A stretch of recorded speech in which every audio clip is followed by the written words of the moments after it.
gentlemen, boys and girls, children of all ages, it is your boy, the one and only. Although I have been saying other people are the nonprofit sector connectors, but I am the one and only nonprofit sector connector. I know why, because I made it up. This show is called Philanthropy and Focus. I am called Tommy D, or we are up in the New England area, kind of sort of today. So I was telling my friend Diane that there's an old friend of ours, and she said she used to call me Tommy D. So I am Tommy D or Tommy D, depending on what part of the Northeast you're hailing from. What I get a kick out of is, I am from Long Island, New York, and when some of us from the Northeast go around the country, they think we're the same. They go, "Oh, where are you from? Boston?" And I always laugh about that because I go, "What?" So, all right, let's get into the show. My friend is hailing from New England, from Boston, Diane Nahabadian, and I know how to say that name because I know that a lot of folks in the Armenian community, and I know an IAN at the end or a YAN. We talked about that the first time we connected. Diane, before I get into my rants and raves and everything like that, let me say good morning. How are you? I'm well. Good morning to you too. And you're right, Boston and New York are not quite the same, considering you have a Mets t-shirt on and Which I am a Boston Red Sox fan. Go Sox, go Sox. Well, it's funny. You know what? Here's the deal. There was a fateful night in 1986. We won't talk too much about it because if you're a baseball fan, you know anything about sports, well, it's how the Mets got a World Series win back in '86. But we will not talk about that today. No. But we are, why I'm wearing a gear today. Look, it is opening day at Citi Field. It was supposed to be opening day yesterday. Apparently, it rained. I was in my attic all day. I didn't even know it rained, but apparently they pushed the game to today. So Jose Quintana is pitching for the Mets, against the Milwaukee Brewers. And what's funny about that too is I was just out with my cousin and a handful of our guys, the guys we've been friends with for many, many years, and we decided we're actually going to go to Milwaukee this summer to celebrate our 45th birthday, which actually all of our birthdays happened last year because now we're all 46, or we're on our way to be 46. So, but we were out in Colorado for our 40th, which was probably a year late then too. But we went to to see a Rockies game and got to go around Colorado, and I get to check out Red Rocks. So who knows what's going to happen when we go to Milwaukee, but that's upcoming. But we are playing the Brewers today, and right now the Mets have an undefeated season. Let's see how long that lasts. It's funny because the Mets always do well on opening day. We're not going to talk baseball, but they always do well on opening day. So, like, if you're so inclined, root for your Metsies today. All right, let's get into this conversation. There's a lot going on in the nonprofit sector. I got to shout out the New York City Imagine Awards. Make sure you go to NewYorkCityImagineAwards.com. The applications are out right now, so get enrolled, get your applications filled out. If you have any questions, hit me up, Tommy D at philanthropyandfocus.com on an email, PHOCUS, or hit me up on Instagram, TommyD.NYC, because I'll get you connected to the team at Serini and Associates, just to see if you have any questions around the application phase. That event is not until October, but the application's now. The Long Island Imagine Awards is coming up May 1st out here on Long Island. Again, reach out to me if you want to get sorted out on tickets and things like that. While it is not my event specifically, I've been on the committee for Long Island for at least 7 or 8 years in New York City since its inception. It is really the brainchild of my friend Ken Serini. Talk about networking, talk about connecting. I mean, Diane, we don't meet if Lee Tucker didn't invite me on a Right. Zoom call, right? So I don't know if you know this, but shout out to Lee Tucker because over at CLA, Clifton Larson Allen. But Lee took me and a handful of like nonprofit people, meaning like nonprofit executives, nonprofit teams, and also like consultants like myself. And we went to the Taylor Swift Museum, which was in New York City back in summer of last year. And the funny thing about it is I was looking at this with my daughter, and we were at an event for my cousin the other day, and I was looking at this, and the museum was there for like a year, and it just closed down like this week. And I had promised that like I would take my two daughters, who one is like a mega Swifty and the other one is like a kind of Swifty, and then I'm also a bit of a Swifty. We didn't get to go to the museum. So shout out to Lee Tucker for two great things. He took me to the museum, and because of him and his big network, you and I got connected on one of his Zoom calls. So I mean, I saw some things you were posting about the IDD population, some of the work you were doing, and I think I commented on a LinkedIn post, and you were like, because we had connected, and I'm watching what Right. you're doing. And I was like, why have you not been on my show yet? And then I realized I only do the show once a week. I know an awful lot of people, and I always run out of, I say on the show, we run out of time before we run out of words. I run out of bookings on episodes because I only do it once a week. So we're going to solve that problem eventually. And I have been sort of threatening the world that I want to do the show every single day, Monday through Friday, every single weekday. And that will open up a lot more opportunities. But you are here now. I'm fired up that you're here now. This organization, before we get into your background and stuff, Envisioning Access is a Boston-based 501c3 that is developing, in conjunction with tech startups and universities, developing innovative technologies like AR, VR, robotics, and AI for those living with physical disabilities. Look, gang, if you know Tommy D, you know, as much as I'm about the nonprofit sector, specifically nonprofits serving people with mental health challenges and serving individuals with intellectual and developmental disabilities, or IDD. That's really my wheelhouse. That's where I love to spend my time. Um, that being said, that's like saying I have a favorite child, because I don't really have favorite nonprofits. I love them all, but and sometimes you do have a favorite child. It's the one who's being nicest to you. Let's be honest, gang. But anyway, we're not going to talk about that. Diane, let's get into the program. How tell me about your background. I mean, 35 years in the nonprofit sector. I had it pulled up before. I'll look at it again real quick. The New England Health Alliance in relationships and fundraising. You were the YMCA of Greater Boston, again, in public relations and marketing. The Jewish Family Centers for Children's Service of Greater Boston, Director of Marketing Communications, Executive Director of Holy Spirit University Foundation, the YMCA of Greater Providence, Chief Marketing and Membership Officer, and all the way, I mean, 35 years in this space. What draws you initially, go back way back when, to why nonprofit? What was the catalyst there? I think the thing that's exciting about being in the not-for-profit space is it's all about the mission. When you're in not-for-profit, it's always about the mission. Not-for-profit, like a for-profit business, is a business. I mean, you have to raise the money, you get up and you have to run the business. But when you're in a not-for-profit space, you're driving towards the mission.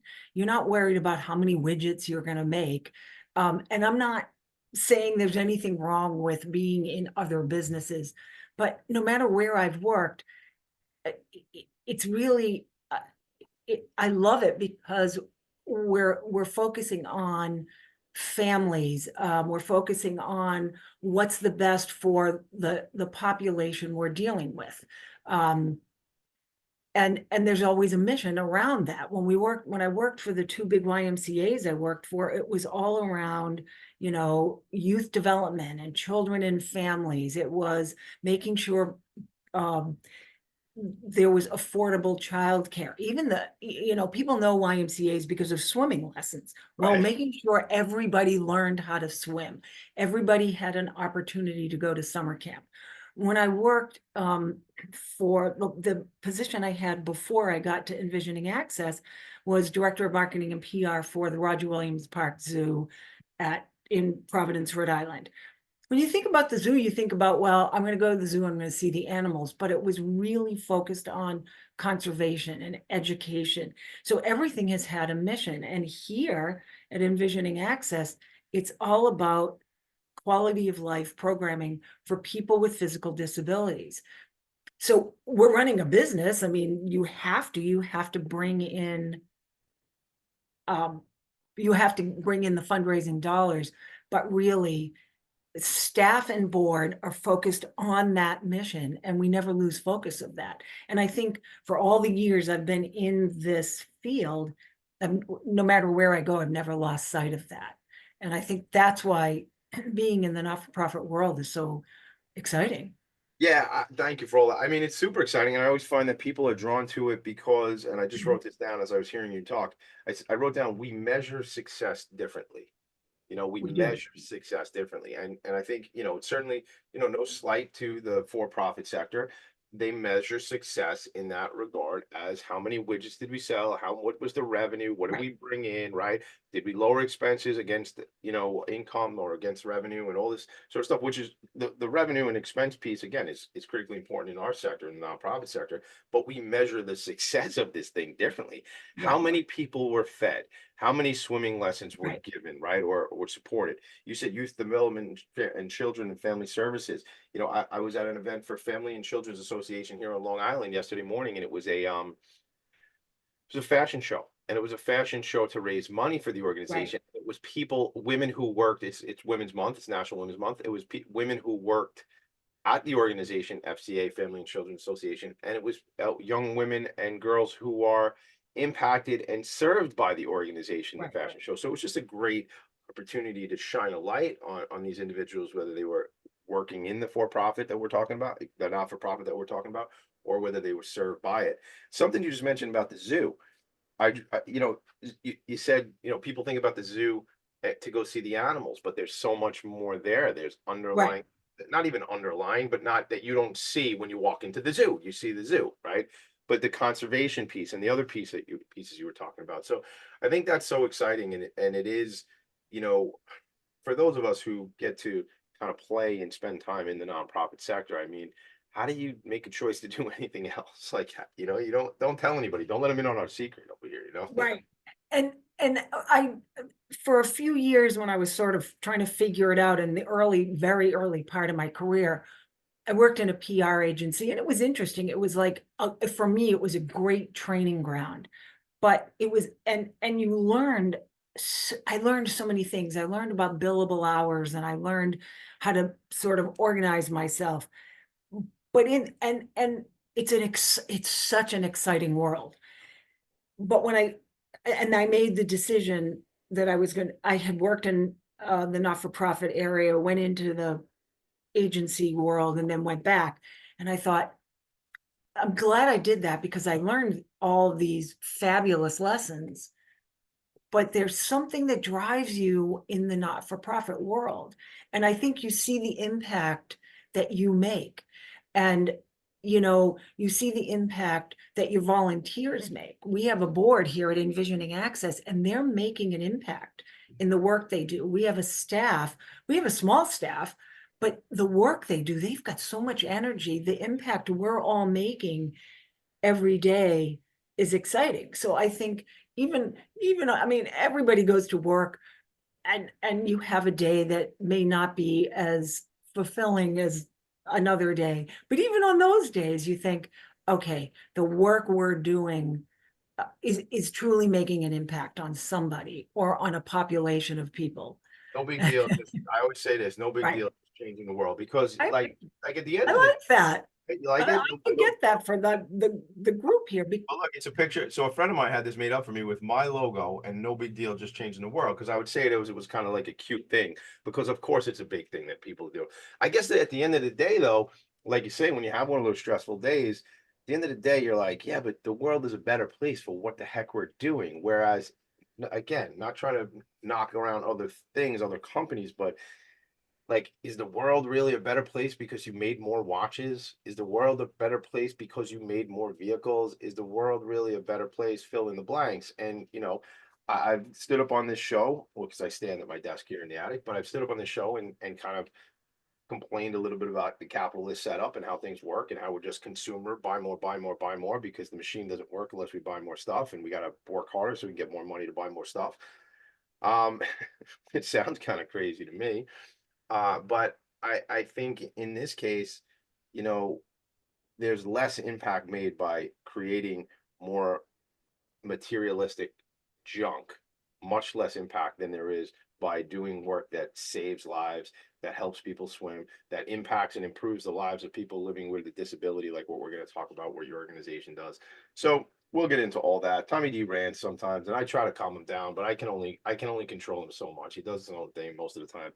Uh, I remember I had a sales manager one time who, and so through some kind of crazy part of life, met my father, and was like, this sales manager could not control Tommy D, and he like asked my dad, like, what do you do to like how did you control him growing up? He's like, you're kidding me, right? Like, so if they couldn't control me, I certainly can't control Oh my my father. goodness. Anyway, I try to laugh because that's what's fun. So Diane, when we come back, we're gonna go to a quick break. We come back, I want to dive in to what envisioning access is doing in the world, the Okay. impact, the collaborations, because as I did in the upfront there, just talking about the collaborations with the different stakeholders and things like that, there seems to be so much there that we can really unpack together. So if you're having fun, I hope you'll come back for the next segment. If not, I'll just I have to think fill. I'll come back. If not, I'll fill the time by myself. We will be right back. It's your boy Tommy D and my friend Diane. Right back, Philanthropy and Focus. Are you a conscious co creator? Are you on a quest to raise your vibration and your consciousness? I'm Sam Leibowitz, your conscious consultant, and on my show, The Conscious Consultant Hour Awakening Humanity, we will touch upon all these topics and more. Listen live at our new time on Thursdays at 12 noon Eastern Time. That's The Conscious Consultant Hour Awakening Humanity, Thursdays 12 noon on talkradio.nyc. Are you a high-achieving, growth-oriented leader? Are you interested in developing your authentic leadership while creating a healthy, inclusive workplace? Hi, I'm Dr. Mira Broncu, host of The Hard Skills on talkradio.nyc at 5 p.m. Eastern on Tuesdays, where we discuss how leaders develop the hard skills needed to make a greater impact. We interview experts, have live coaching, and tackle these challenges. Listen to The Hard Skills on Tuesday at 5 p.m. Eastern on talkradio.nyc. Are you a business owner? Do you want to be a business owner? Do you work with business owners? Hi, I'm Stephen Fry, your small and medium-sized business or SMB guy, and I'm the host of the new show, Always Friday. While I love to have fun on my show, we take those Friday feelings of freedom and clarity to discuss popular topics on the minds of SMBs today. Please join me and my various special guests on Friday at 11 a.m. on talkradio.nyc. You're listening to Talk Radio NYC. Uplift, educate, empower.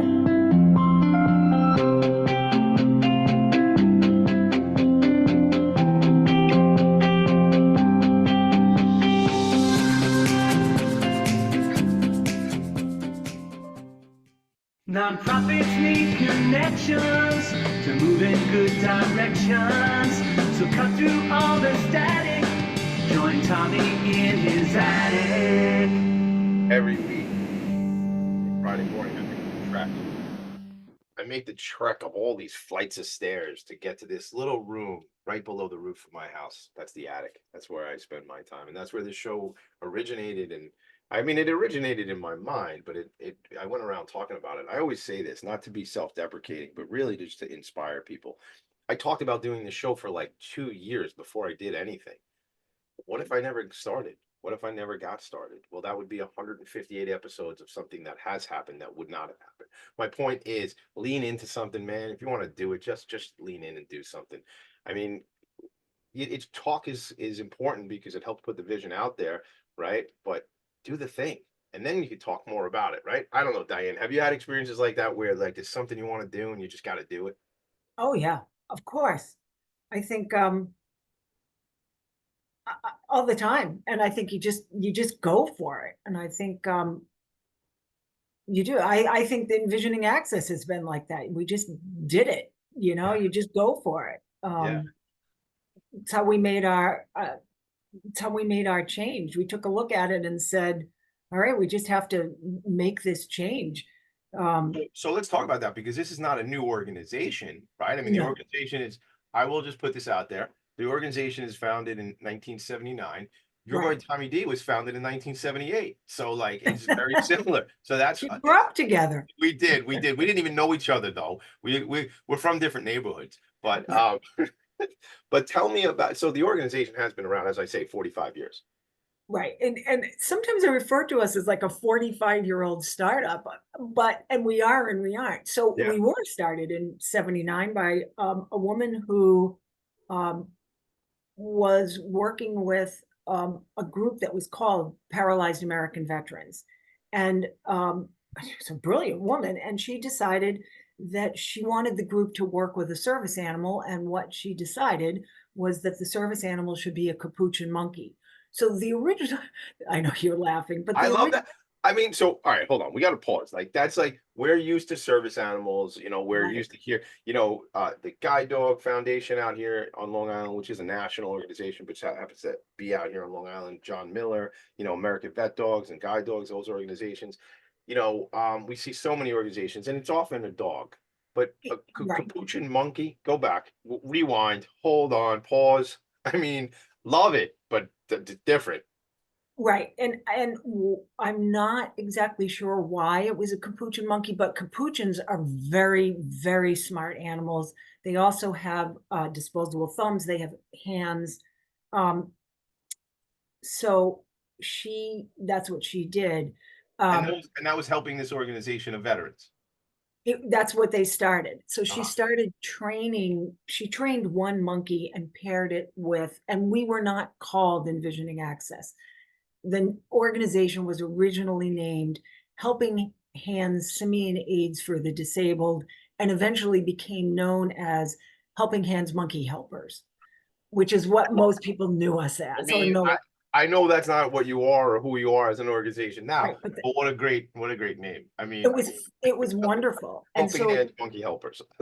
that's and until the last year or so that we recently rebranded, and I'll get to that. So Yeah.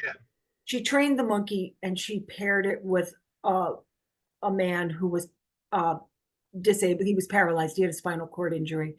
That pair actually lasted for 27 years. Through the 80s, the 90s, and even into the early 2000s, the organization bred monkeys, but trained and placed the capuchin monkey with individuals who had spinal cord injuries, MS, other mobility impairments. But over these years, a number of things happened. The Americans with Disabilities Act defined the service animal as a dog and miniature horse. Okay. And as you said, most people think of a service animal as a dog. Most states at this point outlaw primates in the home. Okay. So if you have a monkey in your house, in probably, I would say 38 to 40 states, it's probably against the law. There are states that still allow it. But I think most importantly, technology has gotten to a point where it's made the monkey obsolete. Now, the monkey has made a great companion for people, and it did do tasks. The Yeah. monkey was trained to do things that now technology can do, but technology can do a lot more. Of course. And so we had to look at the organization and say, where do we go? Yeah. The monkey is not allowed to be trained and placed anymore. Do we stop or do we keep going? Yeah. And the board and let me stop you. Meaning, is that the end of this organization, right? Right. Because we're not going to break the law, so we're not going to do something that isn't legal anymore. So Right. either that ran its course, or that famous word, which is a great word and still is a great word, although in the era of COVID it became overused. But we had to pivot, man. We pivoted. Right, we did. But basketball players pivot, but then the whole world had to pivot, remember? So there was a decision time there for you all, like everybody else. I mean, when did this decision making happen? Was it during that era of our history? It was during COVID. So the commitment had been made that no matter what the decision was, they would care for the monkeys, which Yeah. we are doing.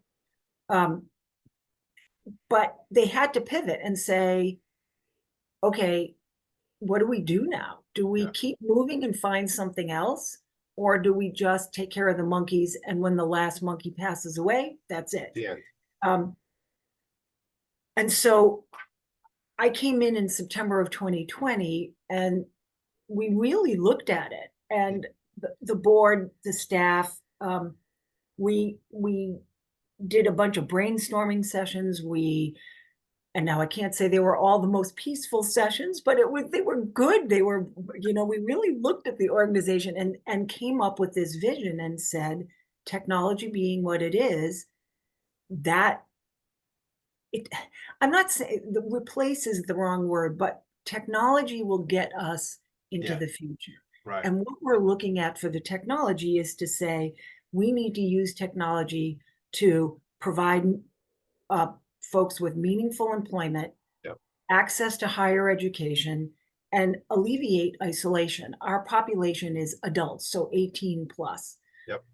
And how do we do that? Well, we work with tech startups and universities that are developing this technology. and we work with them to develop the technology, but equally important to have our recipients and new current recipients and new weigh in on that technology and say, this is working, it's not working, because who better than the person who's going to. Of course, and and in reading that and preparing for this morning's conversation, that I mean, you know, that seems like kind of an obvious situation and answer. I see you smiling, but just because something might seem obvious or common sense doesn't always mean it's common practice. Wah wah, we know that, but it's true, right? Like we just, but of course, the people who are going to utilize and be served by the technology in this case should be the ones informing how the Right. heck the thing should work and function, right? Right. And the other thing we keep in mind, and the organization has always had in mind, is the primary caregiver. So how is it going to affect the person, the spouse, the parent, who's ever the primary caregiver? And is the technology giving that person peace of mind?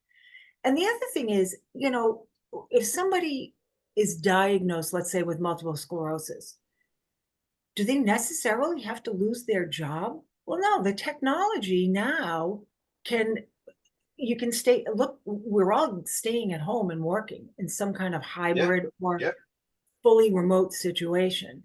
If you have a spinal cord injury and you are, you lose, you can't move from and we have recipients who are in this position. You can't move from the shoulders down. Are there ways to access the technology so you can do what you need to do? That's what we're working on. yeah. And I think this is really exciting. Is it different than when we worked with the monkeys? Yeah, what's different is it's obviously not a service animal, Right. but we're following a lot of the same protocols that we learned with the monkeys. So we're bringing that legacy in, and I think that's what's so exciting. And I think we're certainly moving into the future with that. Yeah. You know what I'm thinking too is like, while a service animal can get you so far, AI and technology can get you I mean, we're talking completely different situation, right? Like, especially when you talk about uh vocational stuff, which we know, and I know this from a lot of organizations, but specifically I sit on the board of the Spirit of Huntington Art Center out here on Long Island, which I want to get you connected with. Diane, we'll talk about that. But they have an artworks program, whereas individuals age out. So at 21, at least here in New York, and I expect in other parts of the country, at age 21, individuals with intellectual developmental disabilities age out of the school system. And oftentimes there's this cliff that people kind of fall off of. Some will go to college, some won't, some will go to trade school, some won't. At the Art Center, Spirit of Huntington, we have an artworks program. And I mentioned kind of just quickly earlier that that we had an event for my cousin on the weekend. What I really was referring to is the Lindy Lou Classic in memory of my cousin Linda. Linda had special needs, and what we do with the Lindy Lou Classic is the organization is called the Lindy Lou Foundation, and we raise funds, and the money we raise through that organization go to nonprofits that are serving the same population. So the Spirit of Huntington, to go back to that, has an artworks program that teaches individuals how to do website design, digital marketing, the entire Adobe suite with Illustrator, the whole thing. And when I say we, I mean, in memory of my cousin Linda, the Lindy Lou Foundation has purchased, I think at last count, like 8 or 9 Mac computers for this artworks program out there. Yeah, it's really, really special. Our company was rebranded. So professionally, I own an employee benefits agency called Vanguard Benefits. So if you want to check it out, yes, we appreciate looking at our website, everybody, but check it out to see the work done by Spirit of Huntington. It's vanguardbenefitsyou.com. And you'll see our team of marketing professionals is a neurodiverse team. This all goes to just show you that we must, as a society, stop focusing on what individuals cannot do, and we must focus on what individuals can do. I mean, I sometimes this may be the self-deprecating piece, and it may make you chuckle, but I suck at a lot of things. I don't have ability to do many things. There's like 4 or 5 things that I'm really freaking good at. One of them is doing this show, but like it's really, so my point is, if I didn't have certain abilities, and I had to find what I'm good at. Everybody, but the thing is, it's about access. Because just because I could say that, it's one thing, but we must find ways to give people access. So what I'm saying with you, with the situation, Diane, with the monkeys versus what we're talking about now, everybody's not everybody, a lot of people are frightened by AI. And I will tell you, sometimes at night, I listen to too much YouTube and I get frightened by AI, to be honest with you. Even Elon at times, I refer to Elon Musk as Elon Gang, as if he's my He's friend. your best friend, I He's my know. bestie from the neighborhood. Yeah, I don't think he knows who Tommy D is just yet. But even Elon I've watched interviews where he's very concerned about this. But what I was trying to parse out while you were talking about this technology side of things, and that's a big, all-encompassing word, technology. But people are afraid that they're going to lose their jobs. But some of the things that we're going to lose, I was just talking to my business partner this morning, and he loves like Chat GPT for email writing and for all these cool things, right? I can't believe how fast it can whack out some things that we need done. You just it's incredible, which would take me a day and a half. It's like 7 minutes, not even, it's probably like 30 seconds. This goes like, and it like tells you a story. I'm on a rant, I could tell, but my point about this whole thing is we're now, I think, enabling people to do things and empowering people to do things that they would not be able to do. And that's, monkey can serve you, monkey can get you, some food and help you get things you need around the house, but the monkey is not going to help you do your job every day. And that's what the technology does, right? Right. And I think that, there's robotics are going to, a robot in the house, and are we at that point yet where everybody's going to have a robot? Maybe not. But having some of this technology is going to free up the primary caregiver.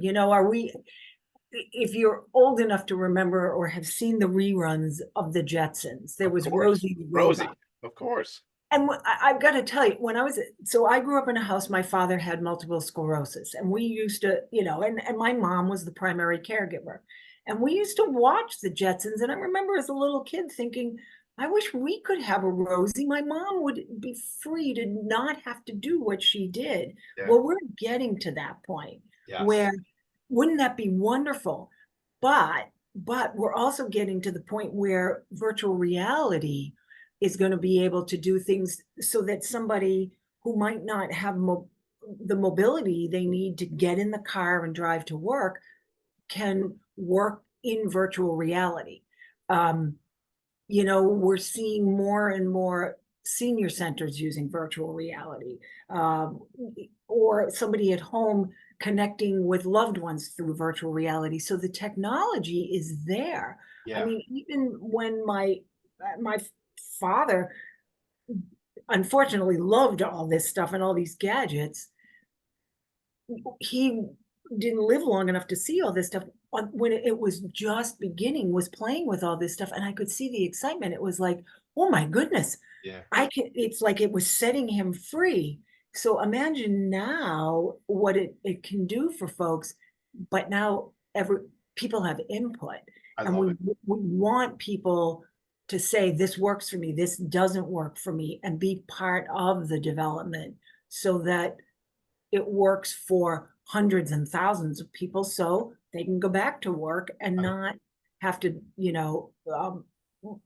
financially compromised. Yeah, I'm super excited because I want to come up. We're going to go to a break in a second. When we go to break, I'm going to bring up the website envisioningaccess.org, envisioningaccess.org, and I'm calling that out because some of you may not be watching, you might be listening somewhere into the future, and you'll want to check out that website and then connect with Diane.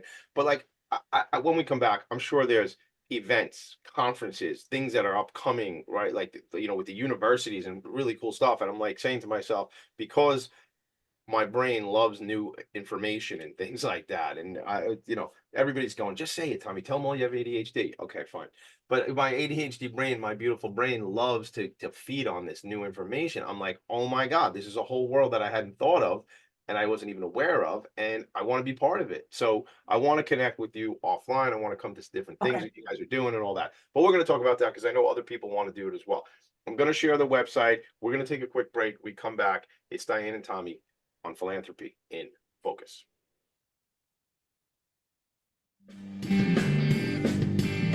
Hey everybody, it's Tommy D, the nonprofit sector connector, coming at you from my attic. Each week here on talkradio.nyc, I host the program Philanthropy and Focus. Nonprofits impact us each and every day, and it's my focus to help them amplify their message and tell their story. Listen each week at 10 a.m. Eastern Standard Time until 11 a.m. Eastern Standard Time, right here on talkradio.nyc. Were you an essential worker during the pandemic? If you needed to learn stages of epilepsy, did you depend on advocates? Did you use new innovations to cope with mental and neurological issues? Maintaining high quality of life and keeping good mental health are what we all strive for. I'm Frank R. Harrison, host of Frank About Health, and each week top healthcare influencers, professionals, and innovators answer these questions and more. Stay tuned on Thursdays at 5 p.m. on talkradio.nyc, and I will continue to be frank about health with all of you.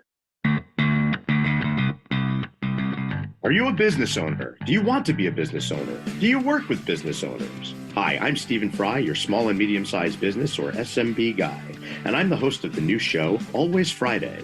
While I love to have fun on my show, we take those Friday feelings of freedom and clarity to discuss popular topics on the minds of SMBs today. Please join me and my various special guests on Friday at 11 a.m. on talkradio.nyc. You're listening to Talk Radio NYC at www.talkradio.nyc. Now broadcasting 24 hours a day.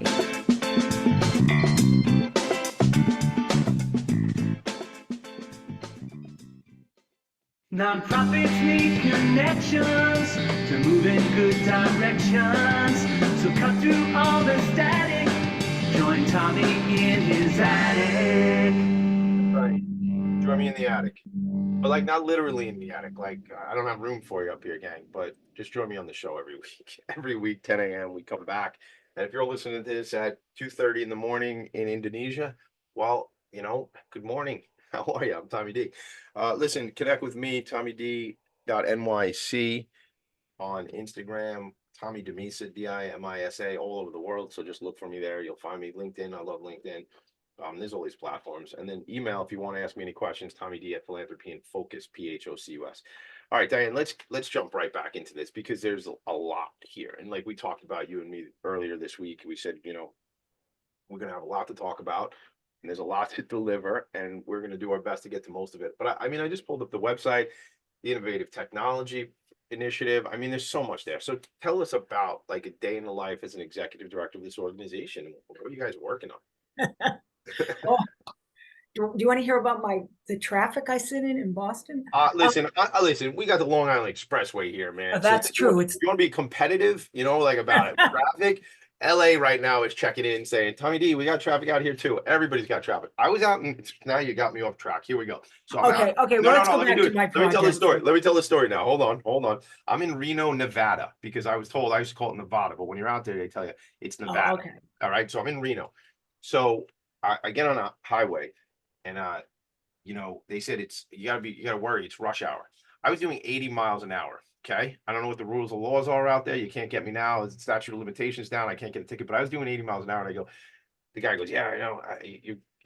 You're in traffic. I go, what are you talking about? Like, he goes, that's rush hour. I go, rush hour. What does not rush hour look like? Because I was cruising. There was nobody on the road. So there are very populated parts of this country, and then there are less populated parts of this country. You and I have some populated places. So I understand your day starts with traffic. Mine usually doesn't because I just go right up to the attic. So it's easy. So we are working on what we're calling pilot projects. And so we're sort of we're at the beginning, the middle of the beginning of our journey as Envisioning Access. We rebranded from Helping Hands Monkey Helpers to Envisioning Access last year, March of 2023. And what we've been working on is testing various technologies and technology partners. So one of our partners is with Northeastern University's Corey College of Computer Science.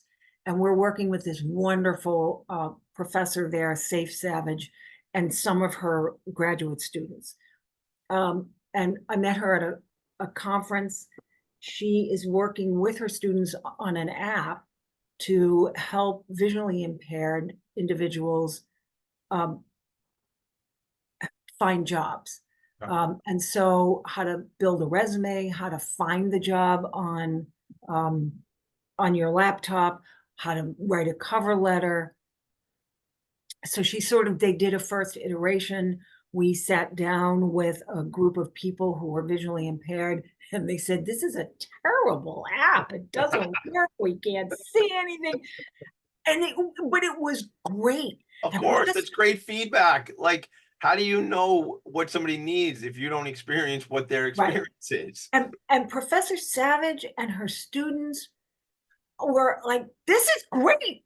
Yeah. Oh my goodness, you're telling us you don't like it. So they've gone back to the beginning, but we're working together. We're looking for grants together. We talk to each other all the time. It's this wonderful partnership. Love And that. working with Northeastern is working with the Corey College of Computer Science and Professor Savage is like this dream, because she's engaged, we're engaged, and we're trying to work together. So it's a partnership that has just blossomed. And,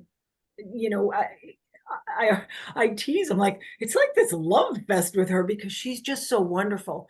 But in conjunction with that, we're working with a Canadian company that's working on an app for visually impaired, neurodivergent, and we're helping on the mobility impairment side for people who will need to learn how to interview for a job.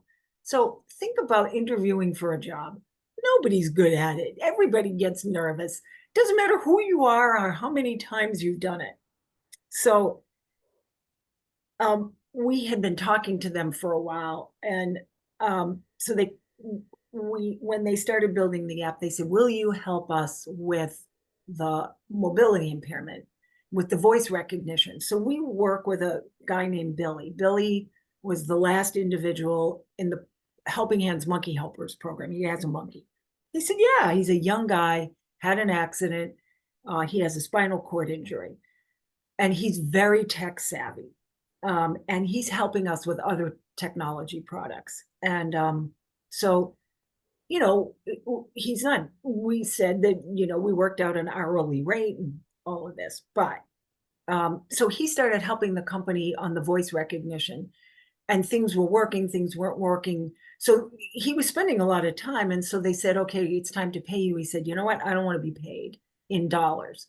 He said, I want to learn how to code if you'll spend time with me. And I thought, this is really great. Yeah. We made this happen. Now, Billy, when he had his accident, was about to go to graduate school. He had just gotten a promotion at his company. I mean, and Billy, to his credit, has an amazing outlook on life. He's got great family support. And he's been really great in working with us. I'm like, this is,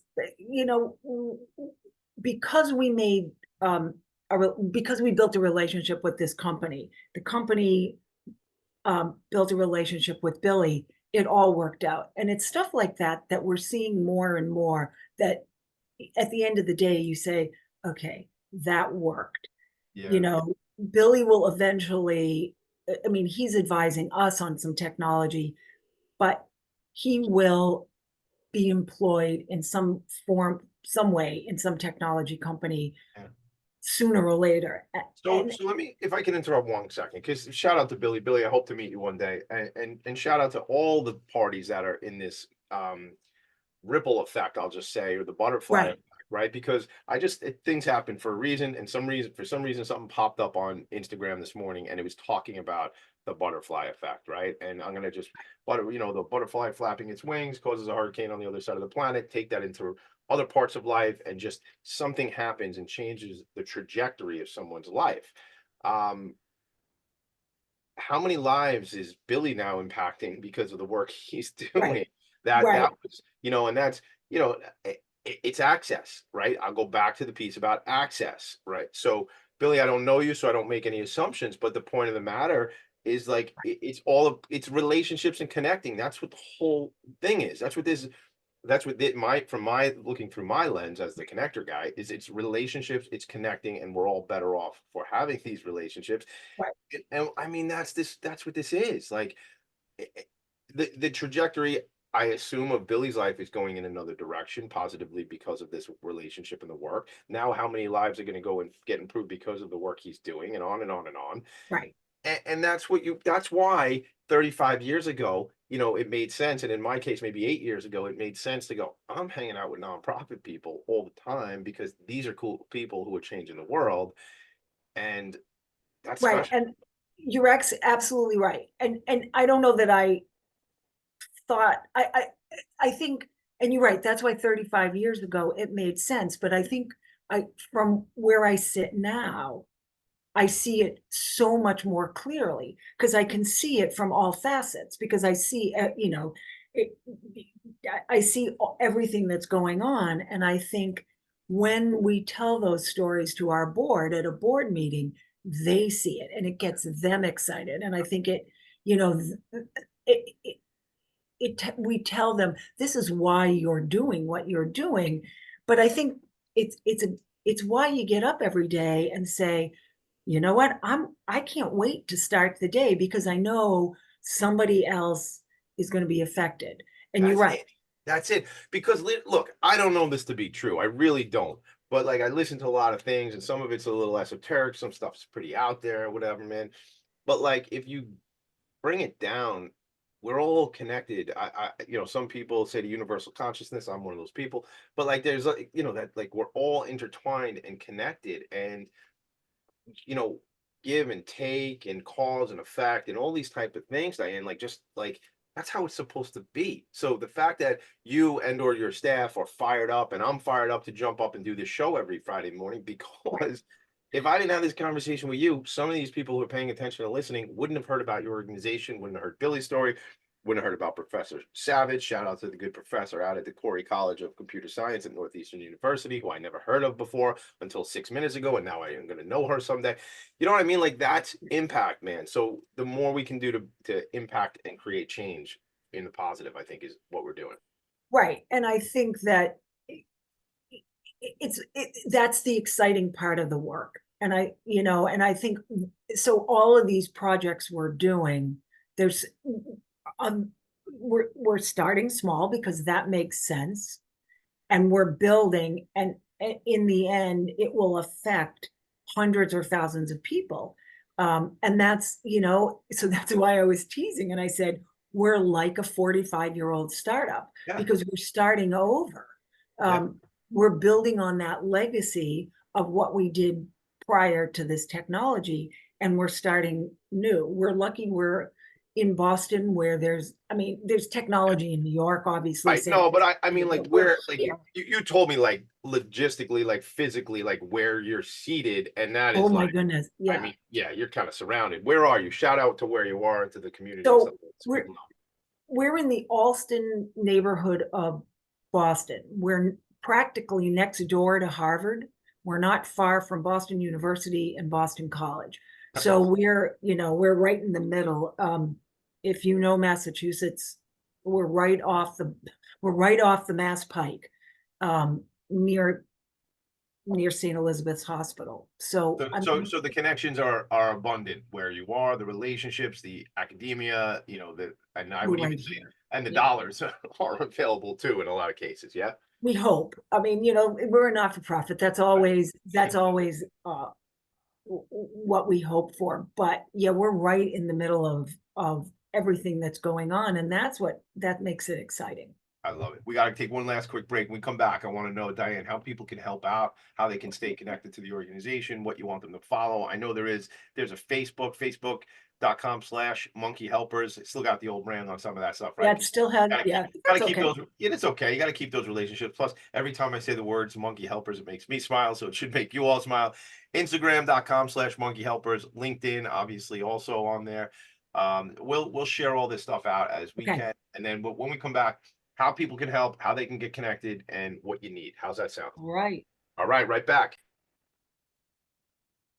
Are you a high-achieving, growth-oriented leader? Are you interested in developing your authentic leadership while creating a healthy, inclusive workplace?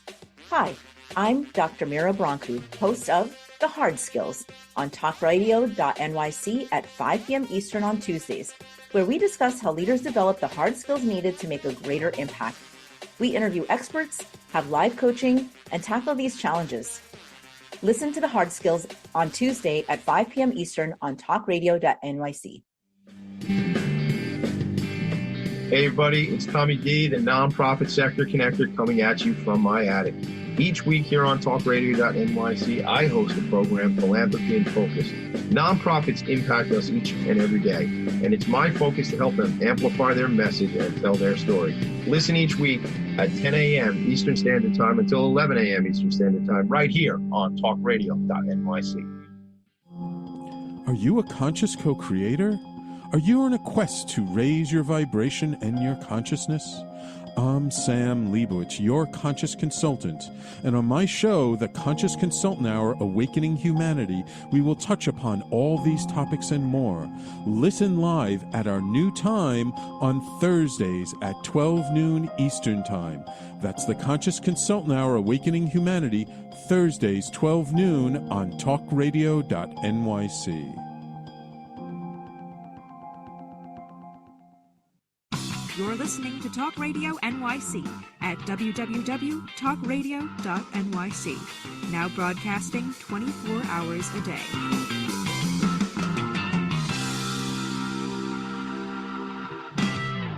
Nonprofits need connections to move in good directions.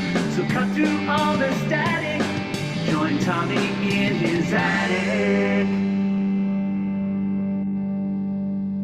We are back, and as far back as I can remember, I mean literally as far back as I can remember, I always wanted to be a game show host. And I guess at the time it was Pat Sajak, or Ray Combs on the Family Feud, and Richard Dawson before that, and all the Mark Summers on Double Dare on Nickelodeon. And I kind of thought I would do that one day. And so this part of the show always becomes like the lightning round of the show, but instead of like helping people solve quizzes and little puzzles and guess answers to things, I decided, I guess, that I'm just going to help nonprofits tell their story and amplify their message, and in my mind, make the world a better place. So let's do the game. Let's play a game now. Diane, what's upcoming for this organization? Who, if anybody specifically, are you looking for relationships with, and or if you want to give some shout outs? I mean, we talked about Professor Savage and the great work that Billy is doing, but what do you need? How can we help? What's going on? When do you want me to come up to Boston? Stuff like that. You can come up to Boston anytime you want. All right, we'll do that. We'll make that happen. We're here. I guess shout outs. I have to shout out to my staff. They are the best, and the board. You know what? We have a really loving, wonderful board. So I have to shout out to them. I think I think if folks are interested in the work we're doing, if they want to learn more about the projects, they have technology they're inventing, they want to learn how to invest. I'm not going to say no to investment, or, they want to learn about giving, all of that. We are looking for partners all the time. Yeah. If somebody is interested in learning how to get involved with us in testing, all of that, just go to info at envisioningaccess.org. And then what we do is we'll just look through, and then we will go to the right person. But, partners in all of those ways we're looking for. The other thing I will tell you is we have a fun event in October 18th, from 4 to 7 p.m. It's an accessible fencing event, and we're doing it in conjunction with Fencing like this? Fencing, Okay. All right. We're doing it with the Boston Fencing Club. Okay. We've never done this, but one of the members of the staff here is a fencer, and quite a good fencer. Touche, Diane, touche. That's all I know about. That's the only thing I could say about fencing. I know nothing. I'm not a fencer, but he is, and we are going to do a clinic for kids. And, if you are a fencer or want to learn about fencing, if you're in a wheelchair, if you are not in a wheelchair, everybody, absolutely everybody, children, especially like 7 to 15, you are more than welcome. We want you. It's only $20. And then there will be a para-Olympian who fences, that will probably participate, be snacks, lots of clinic. I love that. What a great thing, just to, I think I try, I don't do it every morning, but I try to write down things I'm grateful for, because we talk a lot about gratitude as a society now, and we realize how important it is and how it changes our mindset. And every time I do have this little notebook that I write things in, but I don't do it every day. But one of the top things that I write down and I tell people that I'm most grateful for is my eyes and my legs. And I say that really because it is very, uh, it's much easier and more efficient to get around when you have eyes that work for vision and legs that work for mobility. It just is. And I say that to just be, there are people who don't have those things. And I think if it says that might sound basic and fundamental, but it's real. Like, right. And people who do have disabilities are doing incredible, amazing things. And to point out a Paralympian and, and the fencing and just all this kind of stuff is just like, that's what we got to look back at every day is just dial back and realize the stuff you got in front of you and how great it is, because plenty of people don't have resources, don't have abilities, and don't have access, and they're very grateful for the abilities and access and resources they do have, right? So anyway, that's a longer show where I could just stand here and talk about gratitude, but we don't have time for that. We're almost out of time anyway. So what else? How else can we help? So those are the big things. So, if the kids want to come, I realize you have to be in the Boston area for the fencing, but if you're interested right now, info@envisioningaccess.org, and pretty soon we'll have more information, but it's October. So it's still. When you do have more information, make sure you share it with me. We'll get it out on social media. I will. But I think we're looking for partners. If you are working in a tech startup, if you are living with a disability and working on a technology, please reach out to us because we're looking at all of that. I think it's important. People who are living with disabilities and are scientists and are developing technology oftentimes are overlooked. We're not, let's talk because I think it's important. Or if you want to help out by testing some technology, and we might have the right technology for you to test. So reach out to us because we want to chat with absolutely everybody. And of course, if you want to invest in any of this stuff from us, we want to talk to you too. But that was great wording too, because you're a marketeer at the end of the day, right? You're a marketer. So, it was investing, gang. It's not just donating money, it's investing in an organization. Right, you're investing. You're investing in the future. You're investing in people's future here. You're investing in people's future. It's the butterfly effect, right? We got to go because we're out of time. My buddy Steve Fry comes on with his show, Always Friday, in a second. Well, thank you for this. This has been wonderful. I've enjoyed it. Come visit us. I will. We'll do a video when I come up to Boston. There's 3 organizations I want to put out here. Spirit of Huntington Art Center, Viscardi School, and which I'm very connected to, and a friend of mine, John Kemp, who used to be the CEO of Viscardi, very, very big name in the disability space. We will get you connected to them. Listen, gang, go out there, do your work, get involved in nonprofit. Diane, I appreciate you. Make it a great day, everybody. Thank you. This has been fun. Thank you very much. You're welcome. Bye-bye. Nonprofits need connections to move in good directions. So cut through all the static. Join Tommy in his attic.